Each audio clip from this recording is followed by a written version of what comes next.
Bom dia, professor Ward Marx. Bom dia, Marcelo Duarte, e olá, curiosos! Bom, e vocês estão acompanhando aqui a odisseia do professor Ward Marx, né, Espero que contando a sim. história da filosofia.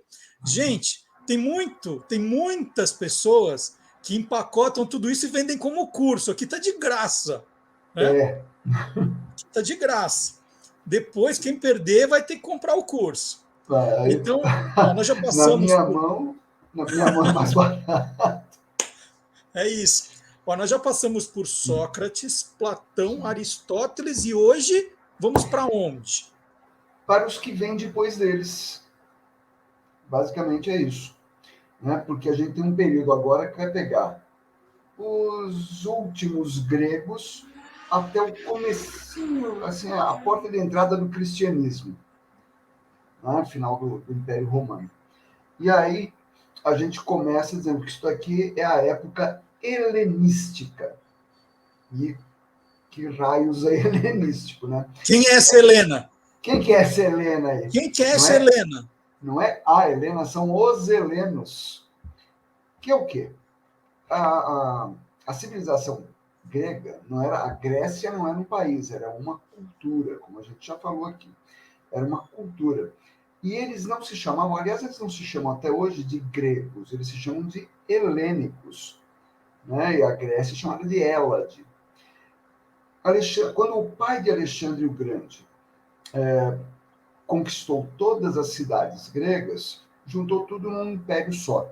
Depois o filho dele, Alexandre o Grande, pegou esse império e invadiu ali a Ásia, tomou tudo que tinha, tomou o Império Persa, que era dono de tudo ali no Oriente Médio.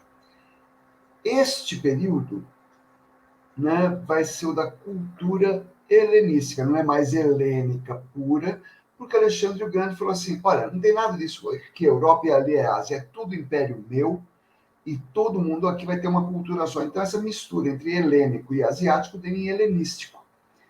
E a filosofia helenística acontece justamente com a desintegração do Império Helenista, o Império do Alexandre o Grande, que morreu jovem, com 30 anos morreu. E aquela ideia da polis grega, aquela cidade-estado, isso foi tudo por terra.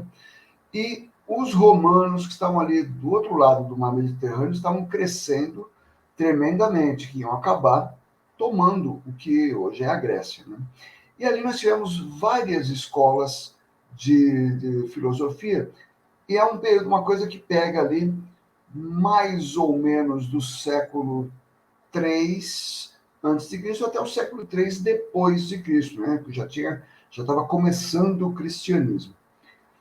E aí nós temos algumas, note, ou os termos a gente usa até hoje, como esse primeiro aqui, ou a própria filosofia a gente usa até hoje, coisa que foi criada lá há 2000 anos. O primeiro que a gente tem é o ceticismo. Até hoje você tem a palavra no dicionário, na língua portuguesa, tem lá no dicionário cético. Cético é quem duvida de tudo. Ah, eu não acredito nisso. É um cético. Por exemplo.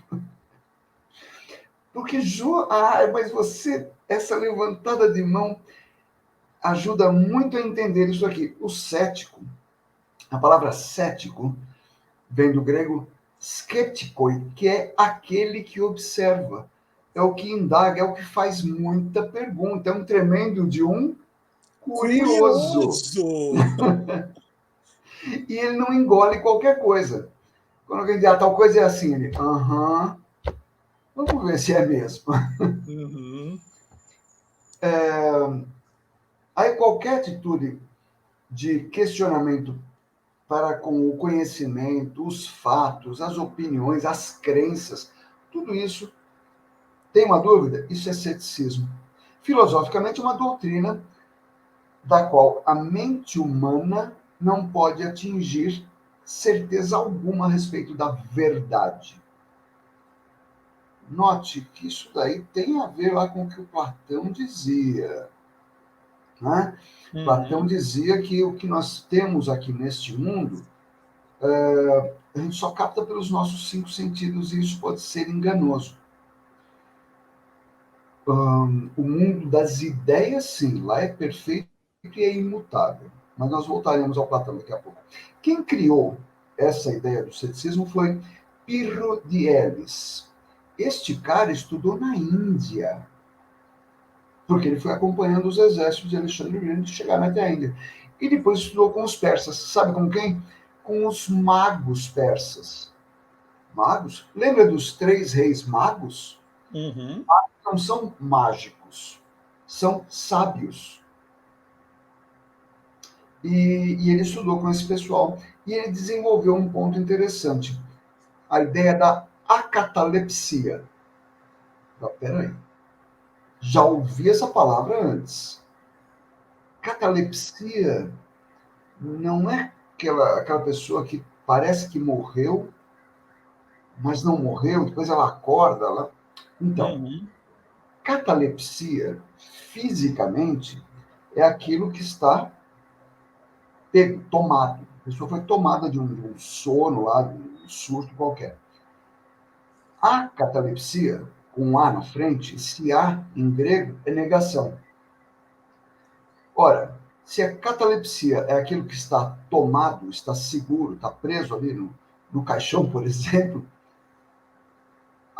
a, a catalepsia é o contrário, é a incapacidade de saber, aprender, pegar a ideia, ter certeza. Assim, é melhor optar pela ataraxia. A gente tem que enfrentar um monte de termos gregos aí. Uhum. Ataraxia pode ser traduzido como despreocupação, tranquilidade. Por quê? O cético é aquele. O cético mais radical duvida dos seus próprios sentidos. A gente fala isso até hoje. Olha, eu não creio nos que os meus olhos estão vendo. Eu não acredito que eu ouvi isso. Por que a gente Uhum. tem essa expressão? Essa é a expressão de duvidar dos próprios sentidos. Na religião, ele também lá, o Pirro de Elis, também duvidava. Duvidava da divindade, da imortalidade da alma, da própria alma. Daí vem a ideia do agnosticismo, que até hoje muita gente diz, você é ateu? Eu falo, não, sou agnóstico. Ai, que saco. Você não fala o que é ateu? Não, não. Ateu nega a existência de Deus. Eu apenas não sei. Eu não sei se Deus existe ou não. Não digo nem A nem B, eu não conheço a verdade.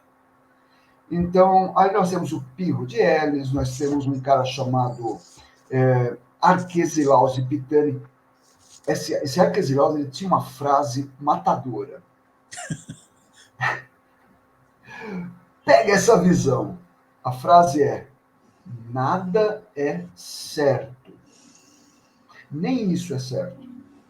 Uhum. Ou seja, eu não tenho certeza de nada. Aliás, eu não tenho nem certeza que eu tenho certeza de nada. E nós já temos aí Sexto Empírico, Agripa, que eram romanos. O ceticismo teve uma duração longa na história. Quem mais? Aí nós temos o epicurismo, criado por Epicuro de Samos, um filósofo lá do século IV a.C. O epicurismo é um sistema filosófico que prega a procura dos prazeres moderados para atingir o quê? Aquela ataraxia que eu falei agora há pouco, a tranquilidade, a despreocupação, você ficar bem. Prazeres moderados. Qual que é a felicidade? É você não ter preocupação nem dor. A dor é o sofrimento corporal. E a ataraxia, perdão, a dor é o sofrimento corporal. E a preocupação é o sofrimento mental. Quem está bem de cabeça e bem de corpo está bem, está feliz. Assim dizia o Epicuro. E com isso, ele estabelece um limite para os desejos. Você não deseja nada, então Epicuro não deseja nada. Não, você pode desejar inclusive o prazer, mas moderadamente.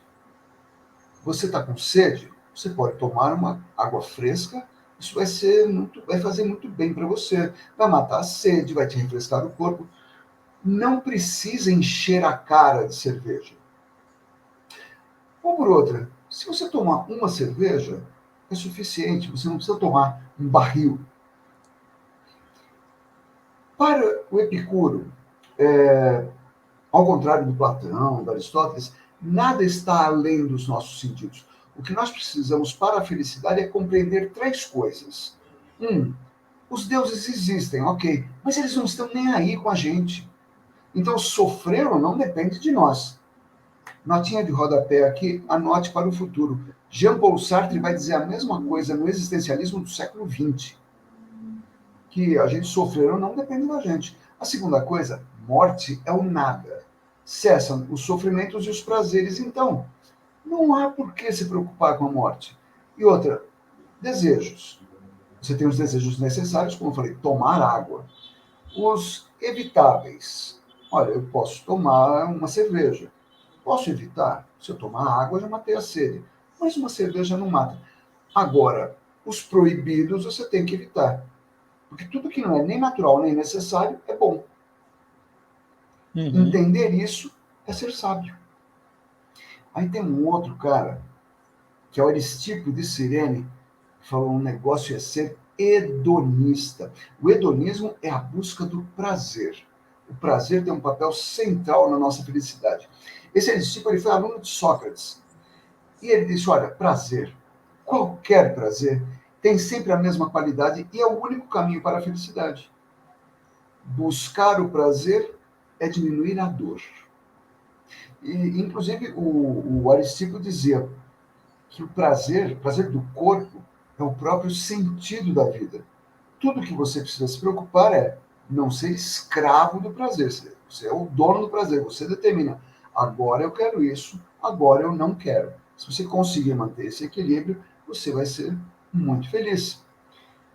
A diferença entre o epicurismo e o hedonismo é que o prazer é sempre um bem em si, para o hedonista. E ele será melhor quanto mais tempo durar e quanto mais intenso for. O hedonista.